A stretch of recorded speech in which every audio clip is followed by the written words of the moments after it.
started calling it the Animal Rescue Pipeline and decided to follow it on the Polish border to Kyiv and back. Ukraine's a different kind of war. The Russians, tried to take us out a few times. Animals are the secondary thought, but at the same time, we have a responsibility to them. Ukraine is a strange place as well because there's a huge illegal animal. It's the capital of the world for exotic animals. Recorded live from our studio in Denver, Colorado, this is the Frontline Tales podcast.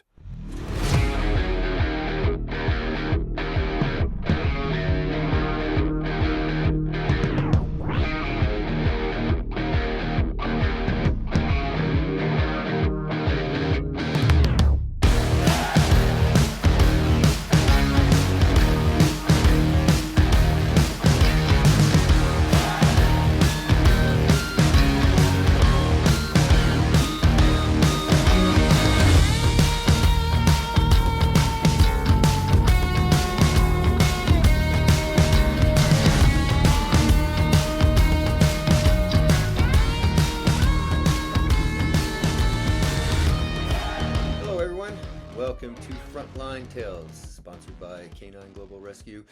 Today, we're going to have a special guest, Thomas Machowicz.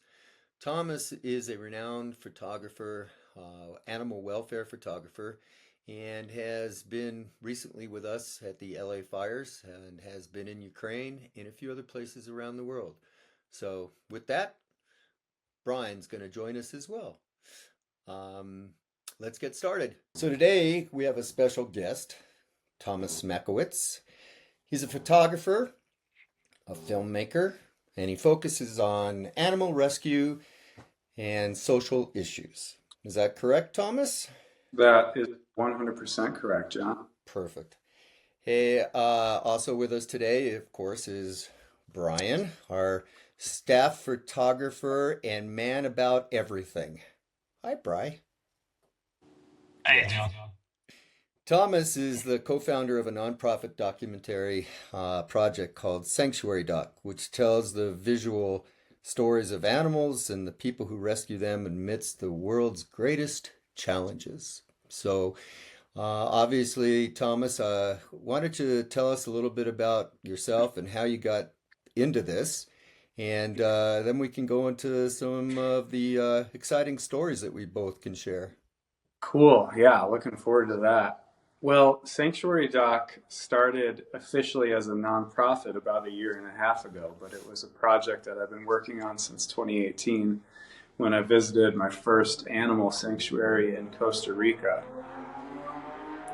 And that sanctuary took in a lot of howler monkeys and other Costa Rican forest animals, but mostly howler monkeys who were being electrocuted on power lines. So there were a lot of uninsulated power lines in that area, and it was an area of rapid growth, a lot of tourism, a lot of people moving there. So they're building more infrastructure, cutting through howler monkey habitat, and then if the power lines are uninsulated, they're climbing along and getting electrocuted.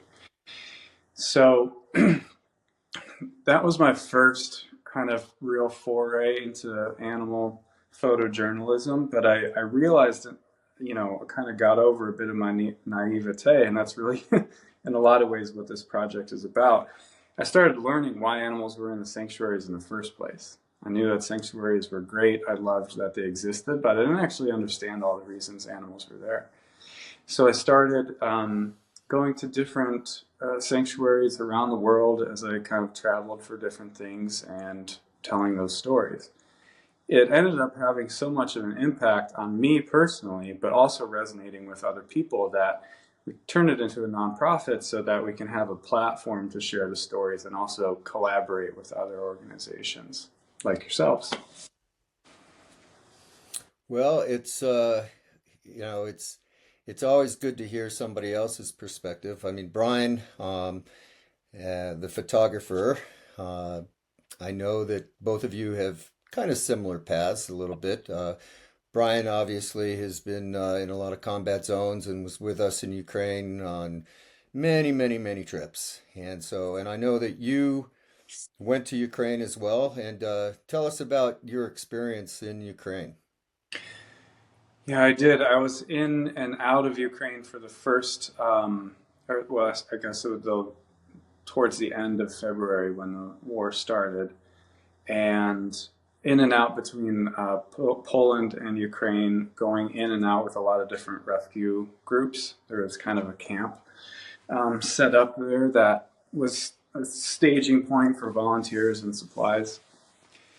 And I hadn't been in like a war zone or any conflict sort of area. I've been in some pretty intense protests here in Phoenix, but obviously it's a different story. So I kind of took my time and went little by little into the country.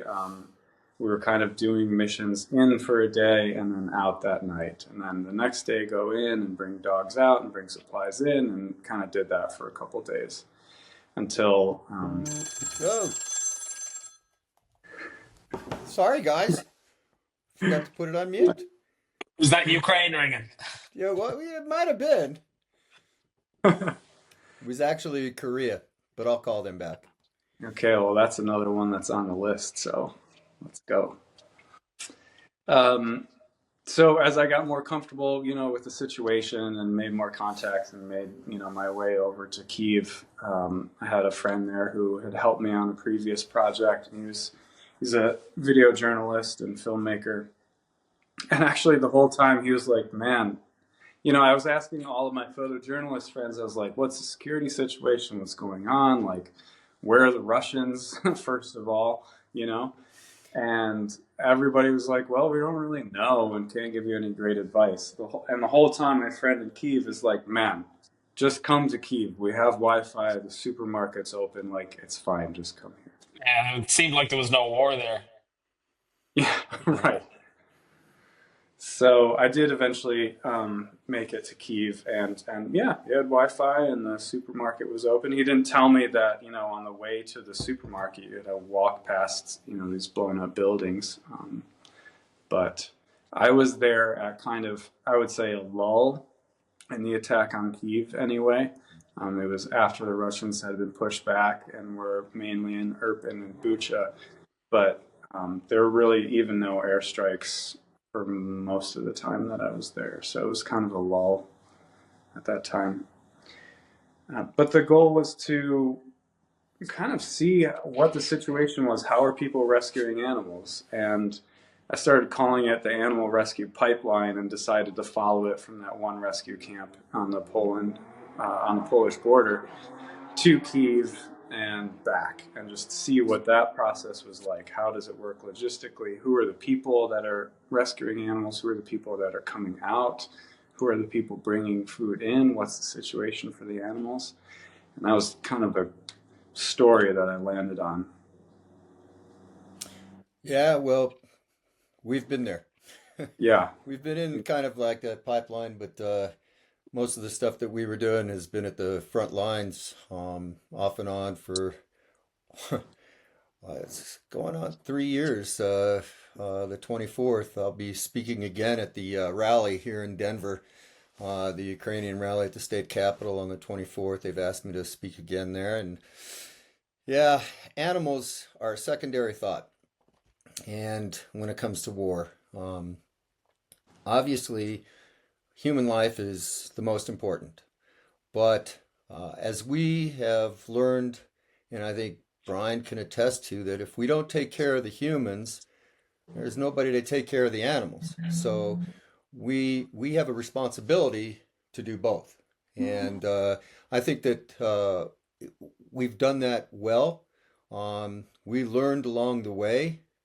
There was a lot to learn because Ukraine's a different kind of war. It's just a different war. I've been in a lot of combat zones in my life, and this was definitely a learning experience a lot of times. And the Russians, tried to take us out a few times, and it's always fun. And our main goal at the beginning was to save the animals, to save dogs, cats.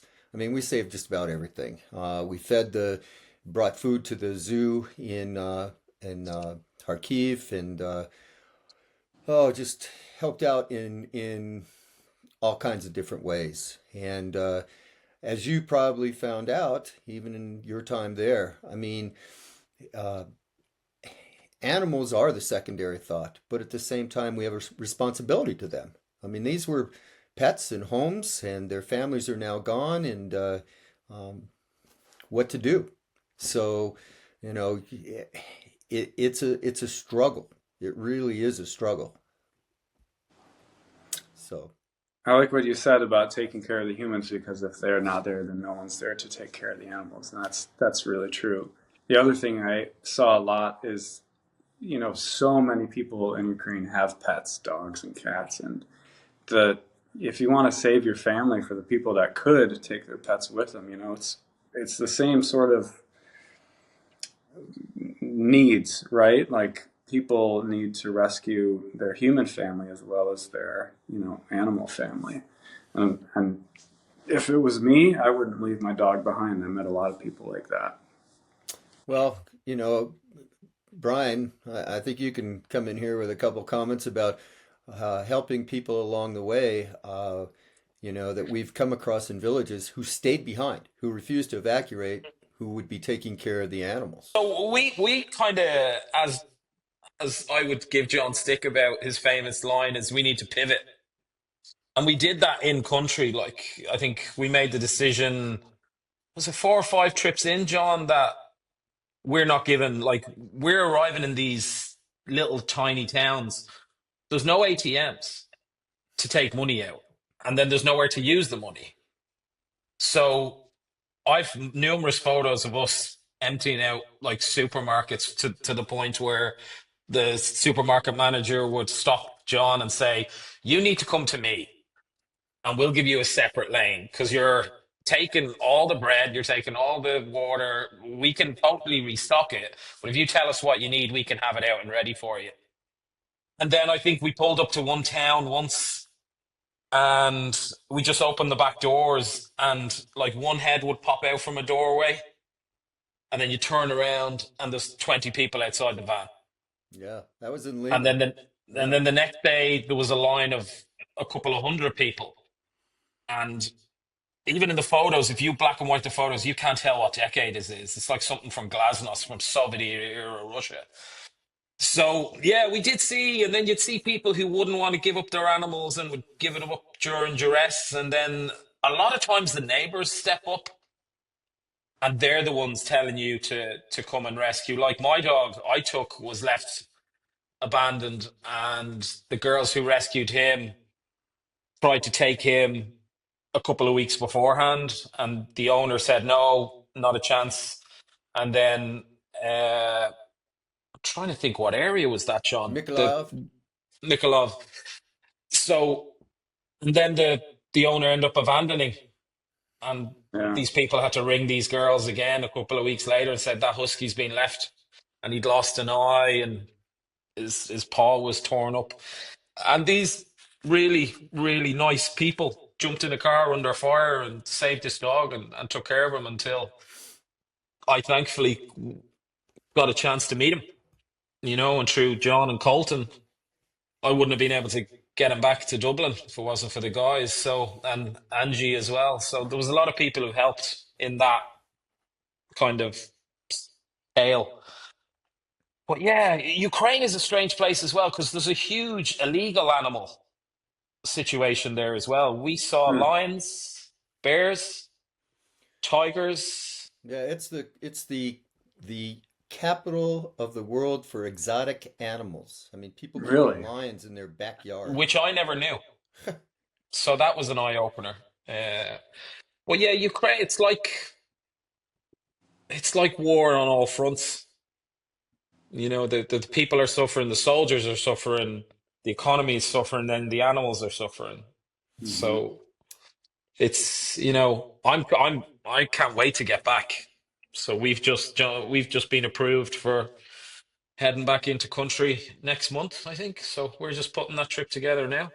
Oh, really? Yep. Mm. Sign me up, guys. Let's rock.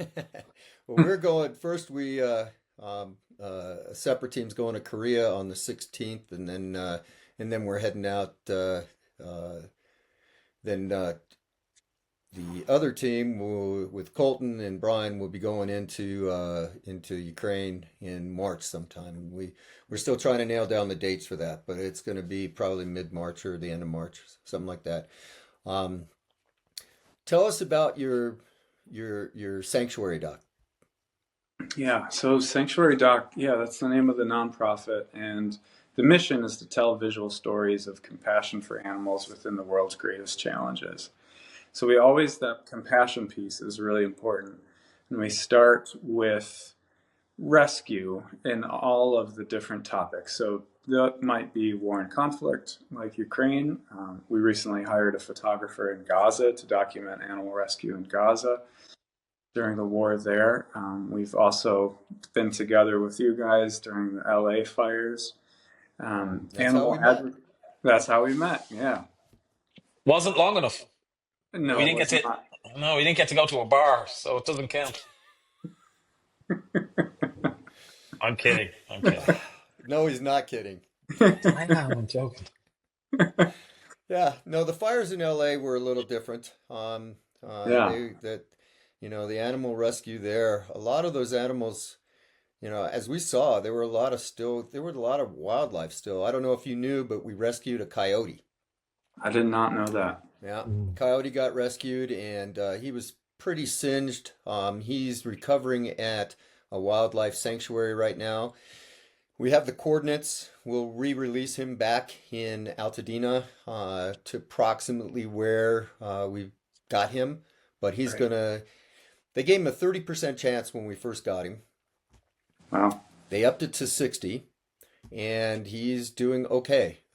He was singed pretty bad on his face, and his paws were pretty badly burned. He was in a hole, not like it was almost like a foundation Yeah. of a small building, and he was stuck 7 feet down, and in the ashes and everything. And the LA fire team came in and helped us get him out of there.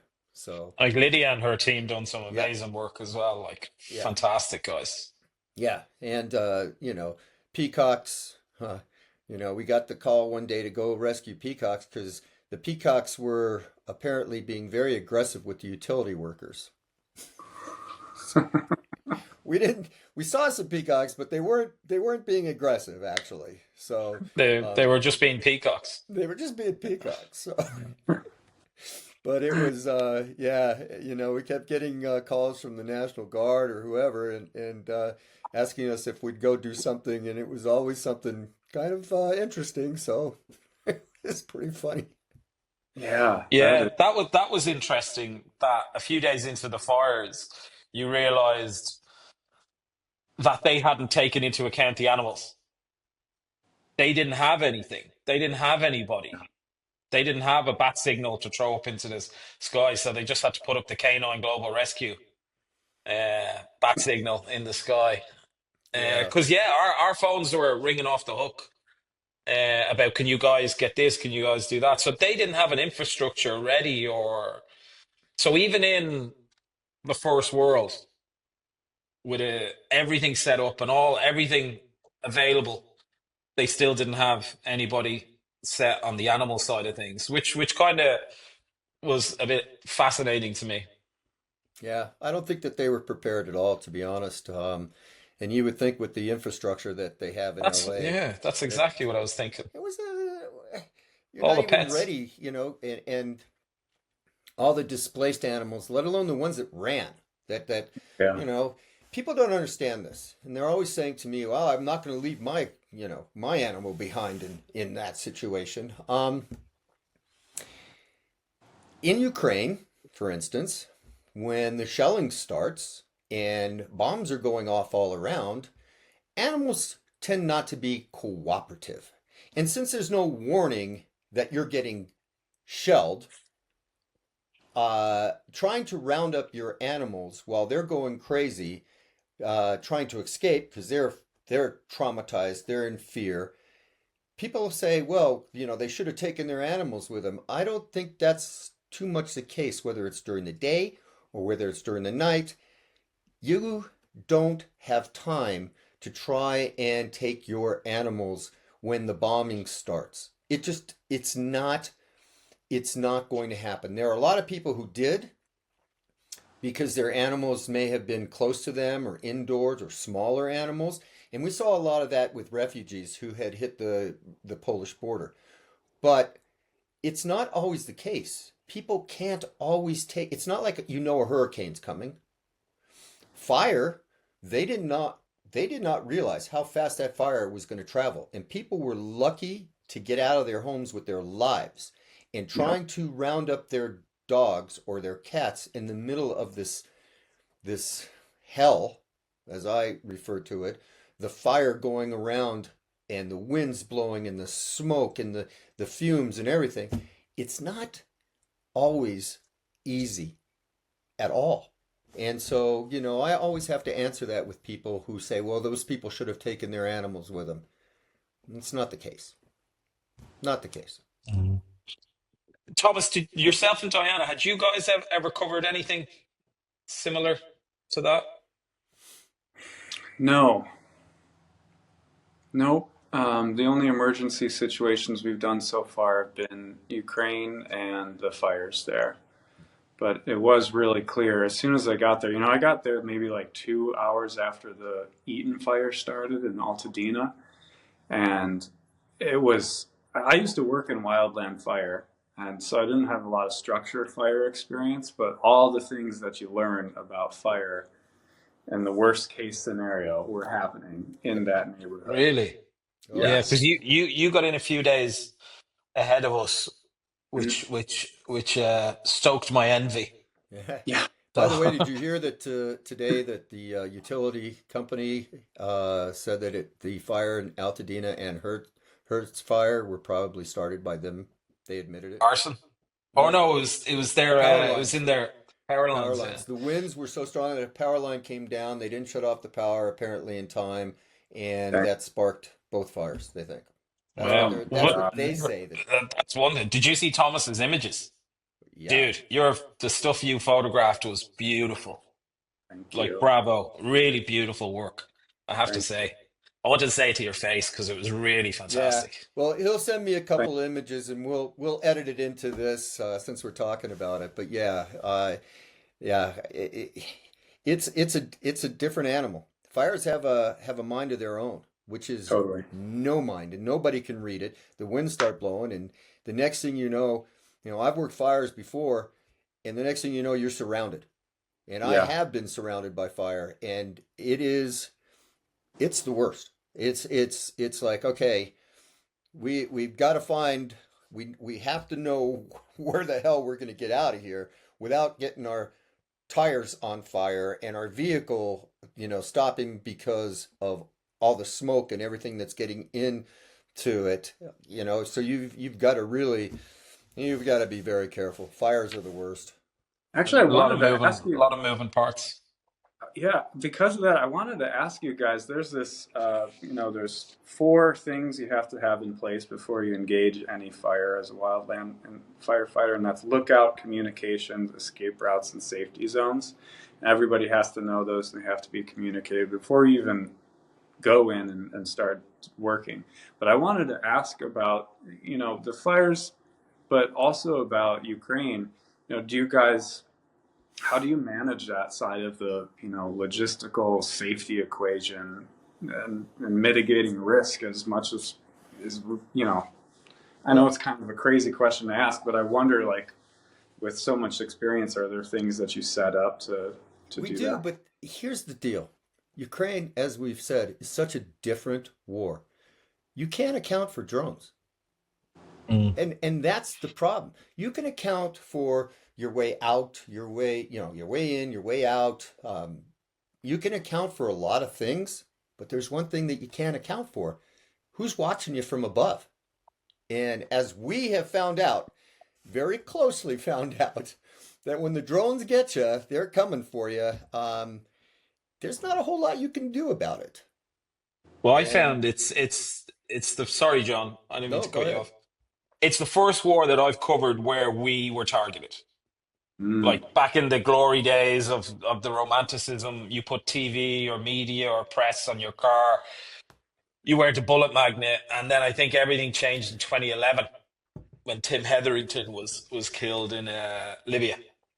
I think insurgents or ISIS or whatever way you want to word it saw the value of media, and then guys were started to get kidnapped, and James Foley and the rest.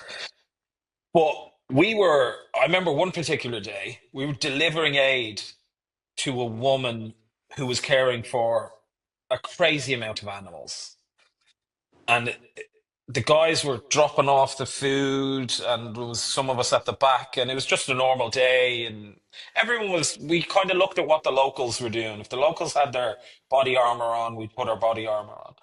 Yeah. Just a normal day. The cross on the car, an aid vehicle, everything signposted, still targeted. And I'm saying that boom landed a couple of meters away from where we are. Everyone booked, jumped in the car, and we were out of there, and we were followed, and we were just lucky enough to find sanctuary down the road. Wow. And Yeah, it was in Kherson. that was trip 8 or 9, Yeah, and we were also targeted trip 1, hour 1, Mm-hmm. waiting for 2 dogs to get into crates. And that's the first time I'd experienced that. So I think all gloves are off. Like there's no, war a couple of 100 years ago, the Brits would stand the Right. Americans, and there's, and then war changes and trench warfare comes into play, but this, it's all bets are off. yeah, and there's only a certain amount that you can plan for, and the certainties that you can plan for, and the rest is pretty fluid. I mean, there are certain things that you need to keep in mind, not being in one spot for very long, just, your usual stuff. But drones have changed the face of this entirely.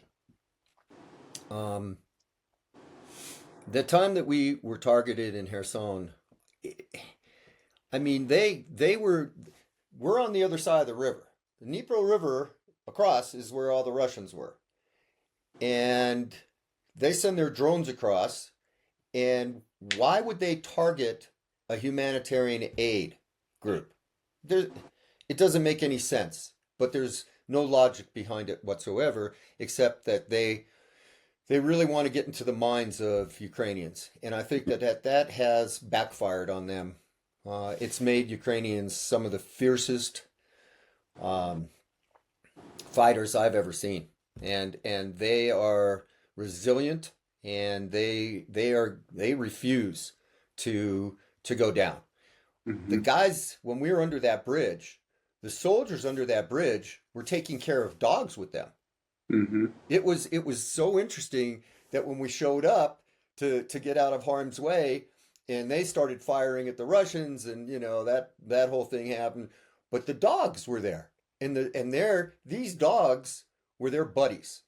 And yeah, we've been called a lot of times to the front when military wants, they're moving, and they may be in the trenches, they may be in buildings, and they've called because a soldier's been taking care of a pup, and they can't take that dog with them.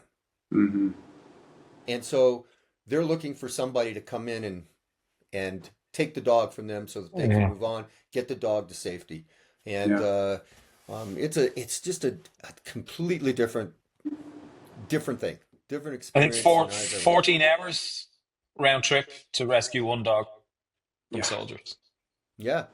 This is the ask what the Sanctuary Doc project is all about. It's really all about the work that you guys are doing.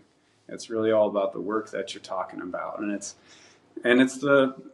even the simple gestures of kindness of a soldier taking care of a dog and having the thought to call you guys to rescue them and take the pup away when they can't take care of it anymore. I think that this is such an interesting way to look, especially at war, but a lot of different situations. And you start with this, these small acts of kindness, we call them, but they're so common, even in the places where you think they wouldn't be, and that to me Yeah. is fascinating. It gives me, it reinvigorates my hope for continued positive actions by humans for all sentient beings on the planet. But it really exists in those places, and that blows my mind. It's just Well, we and you also should see learned.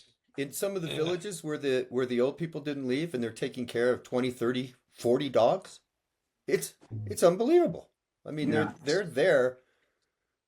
They know that the Russians are, going to keep continuing shelling and everything, but these old people, and I do mean old. I'm not exaggerating, huh, Bry? Some of them are probably in their 80s, No, and no, like older.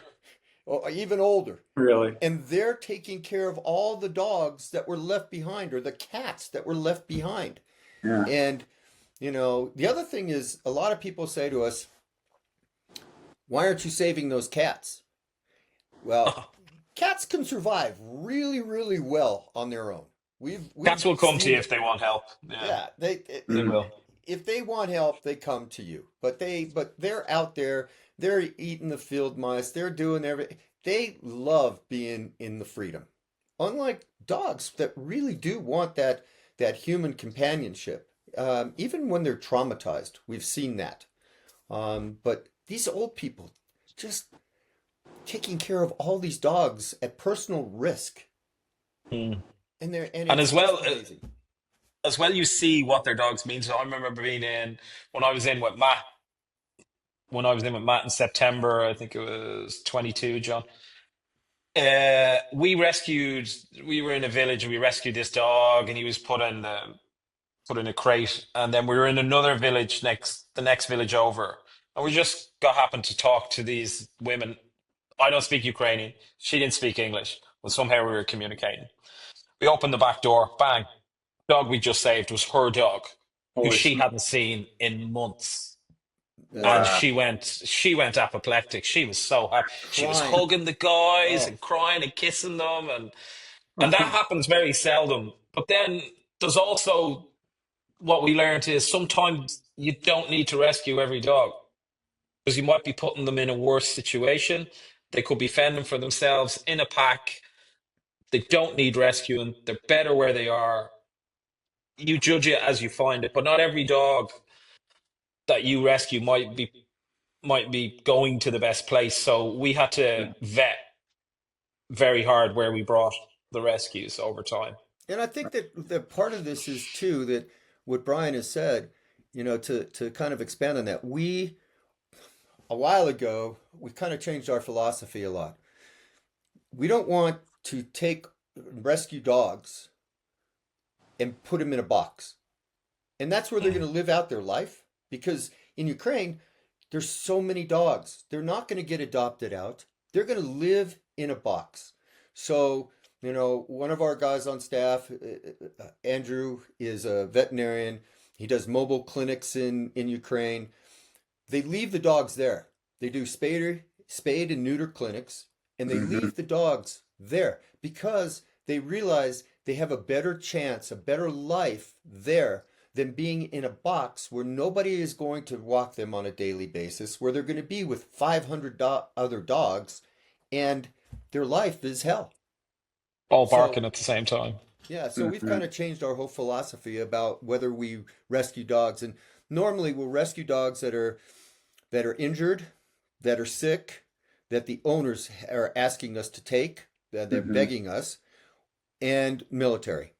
And those, just rounding up 60 dogs and taking them to a shelter where they're already past their capacity doesn't make any sense to us. Yeah. Mm. It's not about the numbers, it's about the number, the actual dog, more so than being able to report we saved 80 dogs today. Where in the reality of they're going into this place that isn't the most hygienic, Yeah. that isn't the most friendly. So you have to take a look beyond the numbers. Seen that with the Kyiv Animal Rescue Group. Did you guys run into them at all? Yeah, actually, I took a dog from them. I put a dog with them, and then I took a dog, the same dog from them, Hmm. and I had worked with them once before, but we're so seldom in Kyiv anymore, Yeah. right? We've been really It's just a kind of, stop off for us, really, yeah, Yeah. operations on the have been way out. in Kharkiv and Hmm. Kherson and the Donetsk area. I mean, this Hmm. is Kyiv. You go out in Kyiv on a Saturday night. It's There's no war. Yeah. there's no war right now. That's not to say that it isn't affected, but their mentality is they're not going to be intimidated by the Russians. They're just Yeah, not. Hmm. I did mean there's no war. I didn't mean for it to sound that way, but Yeah. all the bars are still open, the restaurants are still open, the malls are still open, the cinemas are still open. Their their resolve is quite high.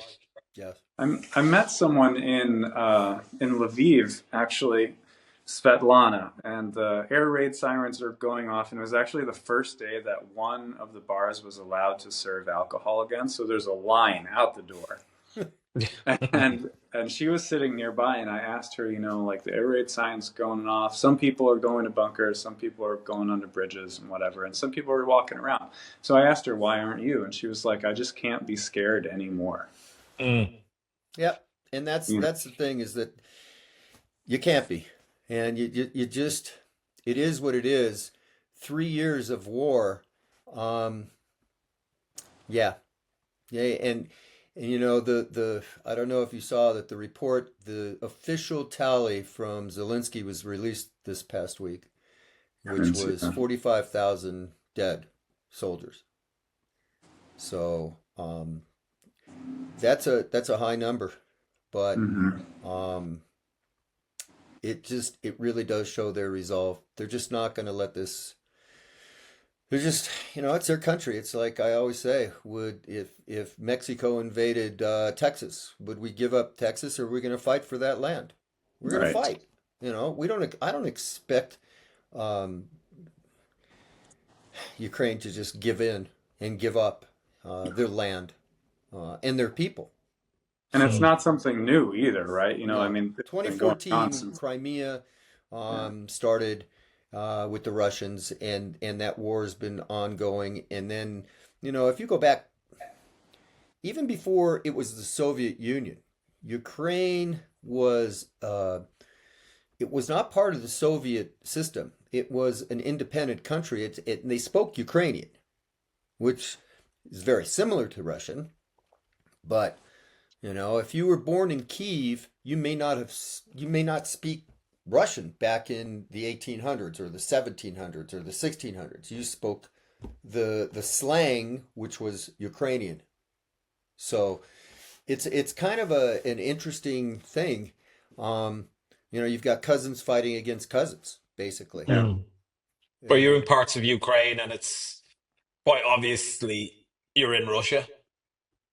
Like Hmm. you're the buildings, the flags, the murals, and Hmm. you're like, oh, and you're taking out your map, and you say, where exactly are we? So yeah. yeah. But we did have a scare once, like myself, Colton, and Ange coming back. We were we were heading for Kharkiv, and we were following a route that we'd been all over the country, and a lot of trips in and out of Kharkiv, and the roads we were taking aren't looking very familiar at this time. And Angie, who's Polish girl, who was kind of acting as our interpreter, as well as helping with all the animal rescues, she said, "Stop the car, turn around, go back the way we came." And of course, stoop ahead here, loads of questions. Listen to me. Stop the car, turn around, go back the way we came. Whatever had happened, they'd hacked our phones. They'd hacked our GPS. We were heading right to the border. Holy shit. Yeah, and we could That's see the pretty close. lights You up were pretty ahead, and close. they were bobbing. And I'm like, and so we booted back. We got to a checkpoint, and we were like, guys, why didn't you say where we were heading? And they were like, a couple of young kids, "Oh, don't know." And we were, so we got back, and we all looked at each other, and I'm like, I'm Irish. I would have been all right. Polish girl, you're done. American, you know. But I probably just, where's the Guinness, and I would have got away with it. Uh, But yeah, no, it was a strange one that they, for like, you're looking at people with old AK-47s and Makarov pistols, and then 2 seconds later they've hacked your phone and your GPS. Like, a lot of people will tell you when they get to Kharkiv via the train station, and you try and figure out where you're going, you're in the river. That's where your GPS tells you are. Crazy. And I think that's happened to loads of people coming into the city. And you cannot, for hell or high water, figure out. You can't order a taxi. You can't. You got to get on the phone and ask for an extraction from one of Wow. your pals. Yeah. well, all right. Well, Thomas, it's been great having you on, and I wish you a lot of success with your sanctuary doc. And I'm sure that we're going to be in touch, and I think that we'll probably be traveling together again sometime soon. Yeah, my fingers are crossed that we can do that. Any excuse to be with you and Brian. And you know what? The coolest thing, Brian, is just to be with another photographer who like gets it and is into it. And like, I just felt like, yeah, Brian. Like from the moment we talked, I was like, Brian is my guy. Like I can't. Yeah, Good, we because didn't get enough time together, and I didn't get Yeah. enough time to spend with Diana either. So hopefully we can rectify that soon. Brian Yes. doesn't have many friends, so it's good that you're along. This fucking guy. Jesus Christ. Well, you know what though? There might be a photographer thing because I took some personality evaluation recently that was, I had to check the box that said knows a lot of people, has very few friends. But I think it might just Yeah. be the type of It's like person. that crave solitude type of thing, but loves being around people. Oh Right. my Yeah. God. All right. Well, listen, guys, it's always good to talk to you. And Brian, we'll be talking soon. And Thomas, good luck with everything. And thank you again for coming on Frontline Tales and talking to us a little bit here. So we look forward Right. to speaking with you sometime soon, but even traveling sooner. Yes, sir. My pleasure. Thanks for having me on. Sounds And good. Look forward to seeing you, brother. All right. right on, guys. Take care. Bye bye. Take it easy. Thank you for tuning in this week. We hope that it was informative and educational. And we thank Tom for being here with us.